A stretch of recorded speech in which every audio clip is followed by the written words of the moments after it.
L-ikona tal-Madonna ta' Carafa tlestit l-Italja fl-1601 fuq talba ta' Fra Girolamo Carafa, Grammastru tal-Kavallieri ta' San Ġwan. Il-konservatur ewlieni u kuratur fil-Konkatedral ta' San Ġwan, Adriana Alescio, qalet li iġbija tal-Madonna ta' Picciano kienet ġibdet liha devozzjoni kbira u minn hemm nibet il-ħsieb li wassal għall-ikona ta' Carafa. Carafa was really impressed by the devotion of the pilgrims towards the Madonna of Picciano, so that he asked for a copy of the same Madonna.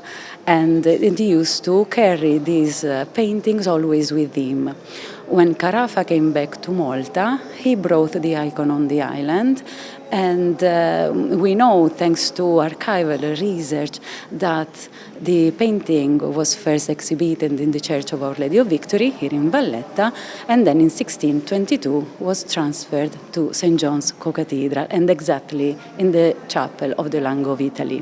L-ikona tal-Madonna ta' Carafa kellha bżonn ir-restawr u għalhekk Adriana Alescio spjegat li saret investigazzjoni xjentifika biex tinġabar informazzjoni sensittiva marbuta mad-dokumentazzjoni storika li tefad dawl fuq it-teknika li biha tpittret l-ikona. Sar ukoll studju tal-kuntest artistiku u storiku tan-nofsinhar tal-Italja bejn is-sekli 16 u 17. Thanks to analysis such as the CT scan, for example, we managed to not only verify but also to quantify the deterioration that was causing the instability of the wooden support and the consequent instability of the paint layers. Il-konservatur ewlieni komplettajt li r-restawr kellu kollan li jagħti lura l-bilanċ estetiku li kien hemm bżonn. Sa nhar il-ġimgħa 5 ta' Diċembru l-ikona tal-Madonna ta' Carafa tista' tiġi apprezzata mill-qrib mill-pubbliku kemm minħabba li tinsab fil-Kappella tal-Italja fil-Konkatedral ta' San Ġwan u wkoll minħabba li bħalissa qiegħda mingħajr ir-riża tal-fidda li qiegħda għal wiri ħdejha. Wara l-5 ta' Diċembru l-ikona terġa' tmur fuq l-art tal-Maġġur fejn terġa' tiġi inkurunata. Minn hemm l-ikona tal-Madonna ta' Carafa tinġar lura lejn il-Kappella tas Santissimo Sagrament. Sa nofs is-snin 90 għall-festa tal-Kunċizzjoni fit-8 ta' Diċembru kienet issir purċissjoni mill-Konkatedral ta' San Ġwan sal-Knisja fil-Florjana bl-ikona tal-Madonna ta' Carafa.